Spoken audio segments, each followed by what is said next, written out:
Pre, kailangan mo dyan.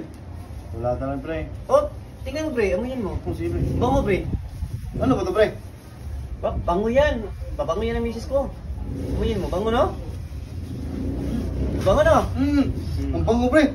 Sabi ko sa'yo eh. Parang nasa heaven ako. Oh. Balikan kita, pre, ha? Sige, pre. Kunin lang ako, pre. Sige, pre. Pre, ito tinapay. Gusto mo? Ba, gusto mo ba? Tinapay. Ano Sige. yan? Huwag yan. Sige, Tinapay. pre. Tinapay. Kain mo yan. Sarap yan. Sige, pre. Bago Salamat. pa yan. Ha? Salamat, pre. Sarap yan. Sarap ba? Sarap, no? Sarap, pre. Sabi ko sa'yo eh. Pre, mukhang may muta ka dyan, pre, ha? Sabi.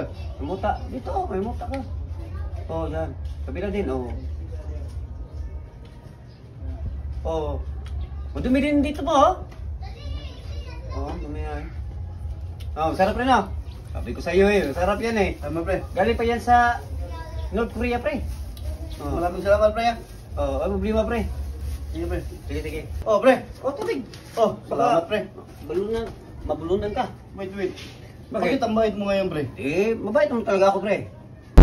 Dito meron ako nakitang isang lalaki na sumisingot ng rugby. Gusto ko sanang kunin yung plastic kaso ayaw niyang ibigay. Sabi ko, ano bang pakiramdam mo pag naka-rugby ka? At ito naman ang sagot niya. Parang nasa heaven ako. At dahil nais kong makatulong sa kanya, kaya kumuha ako ng tinapay at pinagpalit ko ang dala kong tinapay sa kanyang rugby. Gusto mo ba tinapay?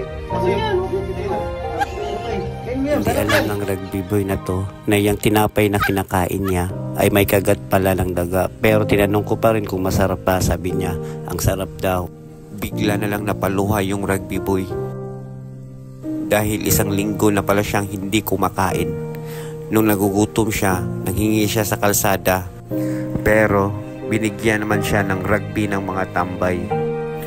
Basta makakita ng video na to, sana naman po huwag nating abusuhin ang kahinaan ng iba.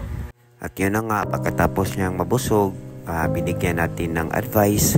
Sabi ko sa kanya, pag may problema ka sa buhay, dapat tumalon ka na sa tulay. Sa totoo lang guys, no, sarap talaga sa pakiramdam yung nakatulong ka sa ibang tao. At kumuha ako ng barya sa aking side pocket at binigay sa kanya. Ayaw pa sana niyang tanggapin. Sabi ko, pangkain mo lang pag nagutom ka sa daanan. Baka malipasan ka na naman ng gutom, mag-rugby ka. Sana mas marami pa tayong matulungan at mabigyan ng advice. Kasi sa totoo lang guys, isang sakong advice pa to nandito sa akin eh. Sana mabigay ko to sa iba. Salamat. Pre. Tingnan mo, pre. Oh, pre. Barial ka rin, oh. Sa social media, barial ka. Gago. Gano'n ang pinagagawa mo sa buhay mo, pre? Bakit? Oh my goodness. Ayoko na sa'yo, pre. Hindi, pre. Hindi ako yan, pre. Bad influence ka, pre. Ayoko na, pre.